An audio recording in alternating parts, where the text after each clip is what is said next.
ఒక లక్ష్యం, దాన్ని సాధించడానికి అనుసరించే మార్గం.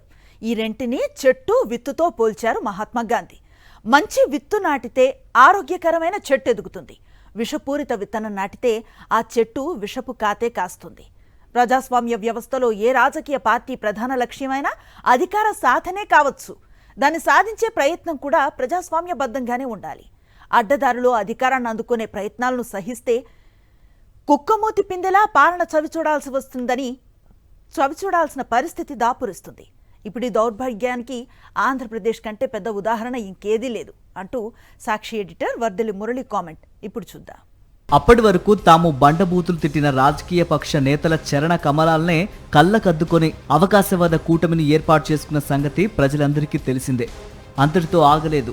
అమలు చేయటం సాధ్యం కానీ తెలిసి కూడా మోసపూరిత హామీలతో సూపర్ 6 మేనిఫెస్టో ప్రకటించడం, ప్రజలను నమ్మించడం కోసం వీధి వీధిన గడప గడపన గారడి విద్యలు ప్రదర్శించడం కూడా తెలిసిన విషయాలే. వీటికంటే ఇంకో అతి భయంకరమైన విషయం కూడా ఉందనే ఆరోపణలు, సహేతుకమైన అనుమానాలు క్రమక్రమంగా వెలుగు చూస్తున్నాయి.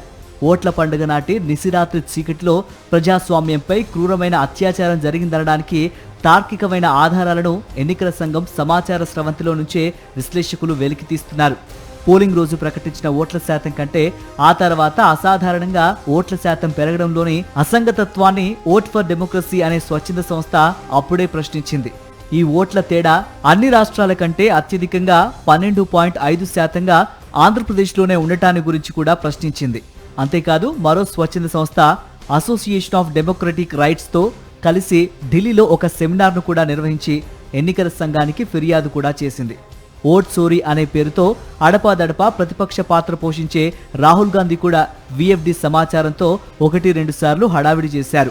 అయితే ఆయన పోరాటం నుంచి ఏపీని మాత్రం మినహాయించారు. ఏపీ ముఖ్యమంత్రి చంద్రబాబుతో రాహుల్ గాంధీకి బలమైన బంధం ఉన్న కారణంగానే ఆయన ఓట్ చోరీ ఉద్యమంలోంచి ఏపీని డిలీట్ చేసి ఉంటారనే బలమైన అభిప్రాయం తెలుగు రాష్ట్రాల్లో కూడా ఉంది. కాంగ్రెస్ పార్టీకి బద్ధ శత్రువైన బీజేపీ కూటమిలో భాగస్వామిగా కొనసాగుతూనే కాంగ్రెస్ అధినేతతో చుట్టరికం కొనసాగిస్తూ అవకాశవాదాన్ని కొత్త శిఖరాలకు చేర్చిన వ్యక్తి చంద్రబాబు. ఓట్ ఫర్ డెమోక్రసీ వెలికి తీసిన పోలింగ్ నాటి విడ్డూరాలపై ప్రముఖ రాజకీయ ఆర్థిక వ్యవహారాల నిపుణుడు పరకాల ప్రభాకర్ మరింత లోతైన అధ్యయనం చేశారు. ఆయన పరిశీలనలో వెల్లడైన దిగ్భ్రాంతికరమైన అంశాలతో ది వైర్ అనే స్వతంత్ర వెబ్సైట్కు ఒక వ్యాసం రాశారు. ఇది దేశవ్యాప్తంగా సంచలనం సృష్టించింది. ఆ వ్యాసాన్ని బలపరిచే విధంగా ప్రఖ్యాత జర్నలిస్ట్ కరణ్ థాపర్ అదే వెబ్సైట్ కోసం పరకాల ప్రభాకర్ను ఇంటర్వ్యూ చేశారు. తాను ఎన్నికల సంఘం విడుదల చేసిన ప్రకటనలోంచి తీసుకున్న సమాచారం ఆధారంగానే ఆనాటి ఎన్నికల విజయం సందేహాస్పదమైందనే నిర్ధారణకు వచ్చినట్లు ప్రభాకర్ చెప్పారు. ఈ అంశాలను ప్రస్తావిస్తూ ఎన్నికల సంఘానికి లేఖ రాసినప్పటికీ అక్కడి నుంచి ఎటువంటి స్పందన కనిపించలేదని ఆయన వెల్లడించారు. పరకాల ప్రభాకర్ విశ్లేషించిన విషయాలు ఇలా ఉన్నాయి. 2024 మే 13వ తేదీన ఏపీలోని 25 లోక్సభ స్థానాలకు 175 అసెంబ్లీ నియోజకవర్గాలకు పోలింగ్ జరిగింది.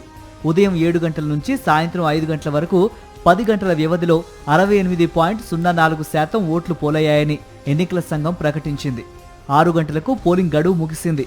ఈ లోపల అంటే 5 గంటల 59 నిమిషాలు అంతకంటే ముందే పోలింగ్ కేంద్రం ప్రాంగణంలో క్యూ లైన్లలో నిలబడిన వారికి స్లిప్పులు ఇచ్చి ఓటు వేసే అవకాశాన్ని కల్పిస్తారు.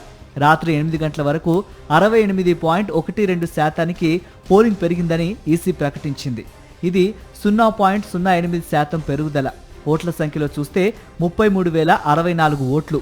సాధారణంగా రాత్రి 8 గంటల తర్వాత ప్రకటించిన ఓట్ల శాతం దాదాపుగా ఫైనల్గా ఉంటుంది. మహా అయితే 1.6% ఓట్ల పెరుగుదలతో మరుసటి రోజు ప్రకటించేవాళ్ళు. కానీ 5-8 గంటల మధ్య మహా మందకోడిగా అతి స్వల్పంగా ఓట్లు నమోదైనప్పటికీ ఇంకా పోలింగ్ కొనసాగుతోందని ఈసీ ప్రకటించింది. ఇక రాత్రి 11:45 నిమిషాల వరకు ఓట్ల శాతం 76.5% పెరిగినట్లు చెప్పారు. అంటే 8.38%, 34,63,767 ఓట్లు. ఇంత పెద్ద సంఖ్యలో ఓటర్లు క్యూలైన్లో ఉన్నప్పుడు 8 గంటల లోపల ఓట్లు వేయకుండా ఏ ముహూర్తం కోసం ఎదురుచూసి ఒకేసారి ఎగబడ్డారో ఎన్నికల సంఘం వివరించలేదు. ఇంకా విడ్డూరం ఏమిటంటే ఆ తర్వాత కూడా 3,500 పోలింగ్ బూతుల్లో ఓటర్లు బారులు తీరి ఉన్నారట. ఒక్కో నియోజకవర్గానికి 20 బూతుల చొప్పున లెక్క వేసుకుని ఓటర్లు బారులు తీరి నిలబడ్డారనుకోవాలి. ఈ బూతుల్లో చివరి ఓటు 2 గంటలకు రికార్డ్ అయిందట. 2 గంటల 15 నిమిషాల వ్యవధిలో 17,19,9 482 మంది ఓటేశారట. ఈ ఓటర్లందరూ సాయంత్రం 6 గంటల్లోపే పోలింగ్ కేంద్రంలోకి వచ్చి ఉండాలి.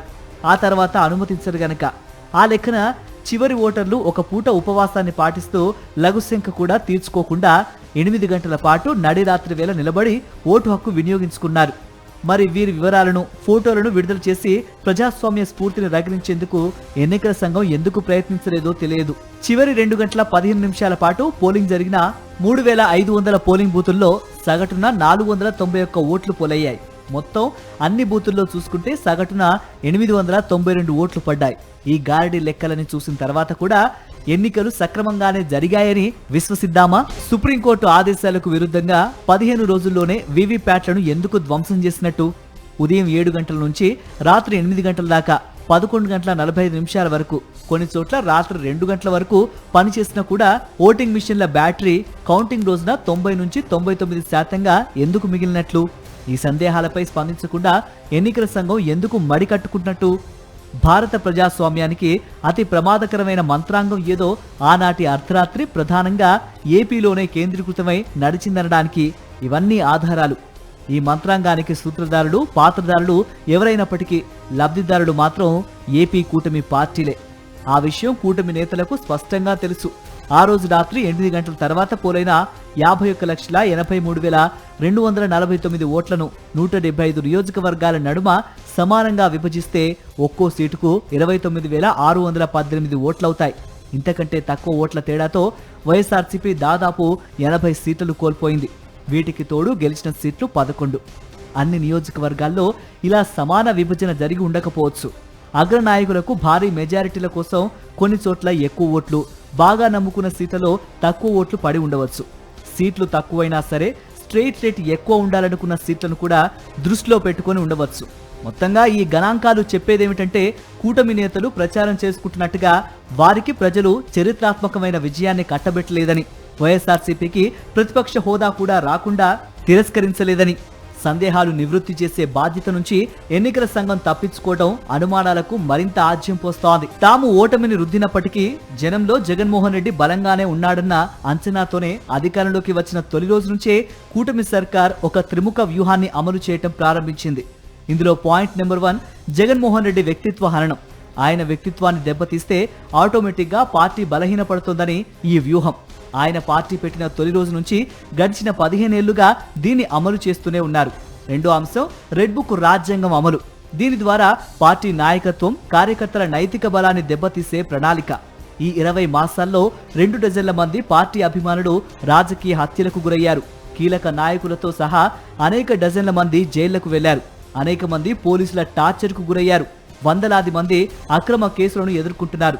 సాక్షి మీడియా సైతం నిర్బంధాన్ని ఎదుర్కొంటోంది. ఇక మూడో అస్త్రం మతాన్ని, దేవుణ్ణి రాజకీయ అవసరాలకు వాడుకొని మెజారిటీ ఓటర్లను జగన్కు దూరం చేయాలనే దిక్కుమాలిన ఎత్తుగడ. చంద్రబాబు అధికారంలోకి వచ్చిన తర్వాత తిరుమలకు సరఫరా చేస్తూ అక్కడి నాణ్యతా పరీక్షల్లో విఫలమై వెనక్కు వెళ్లిన నెయ్యి ట్యాంకర్లను మళ్లీ రప్పించి వాటి శాంపిల్ ఆధారంగా జగన్మోహన్ రెడ్డి హయాంలో కల్తీ నెయ్యి వాడారని చేసిన అతి తెలివి ప్రచారం నెమ్మదిగా జనానికి అర్థమైంది. టీటీడీకి స్వయంగా నాణ్యతను పరీక్షించే యంత్రాంగం ఉందనే సంగతి తెలిసినా, ఆ పరీక్షలో నెగ్గితేనే ట్యాంకర్లను అనుమతిస్తారని తెలిసినా రాజకీయ ప్రయోజనం కోసం పవిత్రమైన తిరుమల లడ్డూను వివాదాస్పదం చేశారు. మరీ దారుణంగా పందికొవ్వు కలిసిందనే నీతిబాహ్య ప్రచారానికి పాల్పడ్డారు. వ్యూహం బెడిసికొట్టింది. బాణం ఎదురు తిరిగి ముఖ్యమంత్రి హెరిటేజ్ కాంపౌండ్లోకే వెళ్ళింది. ఇంకే విషయాలు బయటపడతాయో చూడాలి. దైవ దూషణ ఫలితం మామూలుగా ఉండదు కదా. ముంబైలో కూడా ఏవో హెరిటేజ్ పేలుళ్లు వినబడుతున్నాయి. వైఎస్ జగన్ పై ఈ త్రిముఖ వ్యూహ దుష్ప్రచారంలో 3 కూటమి పార్టీలు, ఒక పెంపుడు కాంగ్రెస్, 4 ఛానళ్లు, 2 పత్రికలు, ఒక పెయిడ్ సోషల్ మీడియా, ఒక పేటీఎం విశ్లేషణ బృందం చురుగ్గా పాల్గొంటున్నాయి. ఈ 12 శక్తుల దాడులను జగన్మోహన్ రెడ్డి నిబ్బరంగా ఎదుర్కొంటున్న తీరు వైఎస్ఆర్సీపీలో నూతనోత్తేజాన్ని నింపుతోంది. 2 గంటలైనా సరే, అంతకంటే ఎక్కువైనా సరే ఎక్కడా అలసట లేకుండా, తొట్లు పడకుండా డాక్యుమెంటరీ సాక్ష్యాలతో కూటమి కుట్రలను ఆయన తుత్తునియలు చేయగలుగుతున్నారు. మొన్న ఒక్కరోజే త్రిముఖ వ్యూహపు పన్నాగాలతో పాటు బడ్జెట్ డొల్లతనాన్ని, మేనిఫెస్టో మోసాన్ని ఆయన ఎండగట్టారు. ఈ మధ్య లడ్డూ బాణం ఎదురు తిరిగిన తర్వాత యావత్తు మంత్రిమండలి కొలువు తీరి ఏర్పాటు చేసిన మీడియా సమావేశంలో కనిపించిన విషన్న వదనాలను ఆత్మవిశ్వాసంతో కూడిన జగన్ ప్రెస్ మీట్లతో జనం పోల్చి చూస్తున్నారు. ఆ పోలిక చాలు రాష్ట్ర రాజకీయాలు ఏ దిశలో పరుగు తీస్తున్నాయో తెలుసుకోవడానికి.